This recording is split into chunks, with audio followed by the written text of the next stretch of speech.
কি এত গুনগুন করে পড়ছিস? চিৎকার করে পড়। আমি যেন রান্নাঘর থেকে তোদের পড়ার আওয়াজ পাই। মায়ের এমন ধমকে আমরা দুই ভাই চিৎকার করেই পড়তাম। পড়া হয়ে গেলে যেই মাকে বলতাম, মা পড়া হয়ে গেছে, পড়া ধরবে তো? তখন মা বলতো, যা পড়েছিস সব খাতায় লেখ, আমি শুধু লেখাটাই দেখব।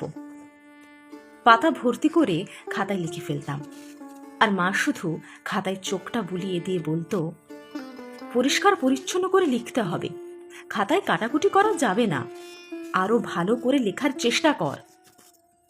তখন একটা কথাই বুঝতাম, কি বাংলা, কি অঙ্ক বা ইংরাজি, মা সব বিষয়েই পারদর্শী।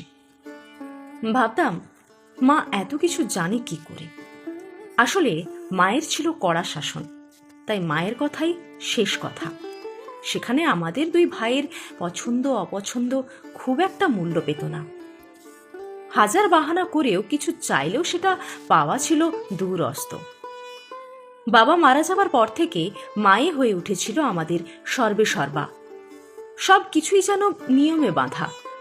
তাই মাঝে মধ্যে মায়ের উপর ভীষণ রাগ হতো। শাসনের চাপে পড়ে খুব অতিষ্ঠ হয়ে উঠতাম। মায়ের হাতে মারও খেয়েছি। সে যাই হোক, বড় হয়েছি, কলেজ ইউনিভার্সিটি কমপ্লিট করেছি মায়ের শাসনে থেকেই। শাসনের মধ্যে থেকেই পেয়েছি অনেক স্বাধীনতা। আজ বুঝি এই শাসনের কত মূল্য। মোটের ওপর আজ আমরা দুই ভাই প্রতিষ্ঠিত। ভাই ডাক্তার, আর আমি গভর্নমেন্ট স্কুলে শিক্ষকতা করি। তারপর থেকে কেটেছে জীবনের অনেকগুলো দিন। হিসেবের খাতা বলে প্রায় 25 বছর। 25 বছর পরের ঘটনা। আজ মাধ্যমিকের রেজাল্ট। সকাল থেকেই আমরা বাড়ির সকলে বেশ টেনশনে আছি। রেজাল্ট বের হবার দিনগুলো বড় টেনশনের দিন। আমার ভাইও বারবার ফোন করে খবর নিচ্ছে। আমার স্ত্রী অনিন্দিতা আমাকে জিজ্ঞেস করছে বারবার, কি গো, রেজাল্টের কিছু খবর পেলে? খবর পেলে তুমি তো জানতেই, তবে এখনো কোনো খবর পাইনি। অনিন্দিতা নিজেও টেনশনে আছে। চাপা ভয় মিশ্রিত কণ্ঠে নিজের মনেই বলে উঠল, সকাল 10টার পর তো ওয়েবসাইটের রেজাল্ট দিয়ে দেওয়ার কথা, কেন যে এত দেরি হচ্ছে? কিছুক্ষণ চুপ থেকে আবার বলল, এই জানো, আমার না খুব ভয় করছে। বললাম, সে তো আমারও। নিজের রেজাল্ট নিয়ে এত টেনশন হয়নি। হঠাৎ মোবাইলটা রিং বেজে উঠল। দেখি আমার ভাইয়ের ফোন।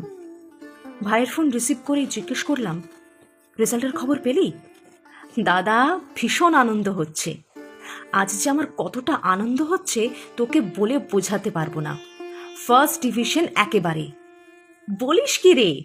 হ্যাঁ দাদা, জীবনে এত বড় আনন্দের খবর আমি আগে কখনো পাইনি।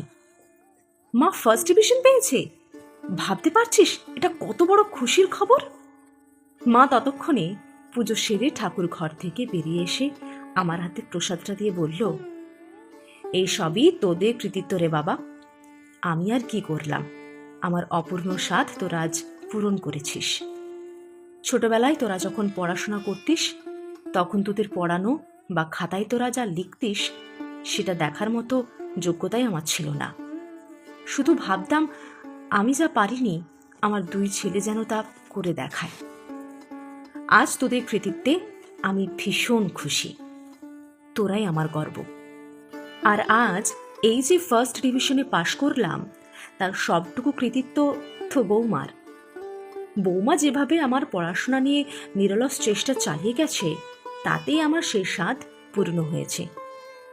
জীবনে এমন একটা দিদিমণি পেয়েছি, আমি তো নিজেকে খুব লাকি মনে করি। মেয়েটা কতটা ধৈর্য নিয়ে পড়িয়েছে। যখন বলতাম এটা আমার দ্বারা হবে না, তখন বলতো, মানুষ পারে না এমন কিছু নেই, আর এই সবটুকুই তোদেরই অবদান। মাকে প্রণাম করে বললাম, না মা, তোমার শিক্ষা না থাকলে তা কি করে সম্ভব হতো? সন্তানদের মানুষ করার পেছনে মায়ের ভূমিকায় যে সব থেকে বড় কথা। জন্মের পর থেকে সেই প্রথম আলো দেখানোর দিন থেকেই যে শুরু হয়ে যায় যে শিক্ষা, যা পুঁথিগত শিক্ষার থেকেও অনেক বড়। আমাদের এই দুই ভাই বড় হওয়ার পেছনে শিক্ষাগত যোগ্যতার যত সার্টিফিকেট আছে, এগুলো তো সব তোমারই প্রাপ্য। তুমি তো মানুষ হতে শিখিয়েছ আমাদের। তুমিই বড় শিক্ষিকা। আমাদের জীবন পথে পাথেয় হয়ে থাকবে মায়ের শিক্ষা। সব থেকে বড় কথা, এই মানুষ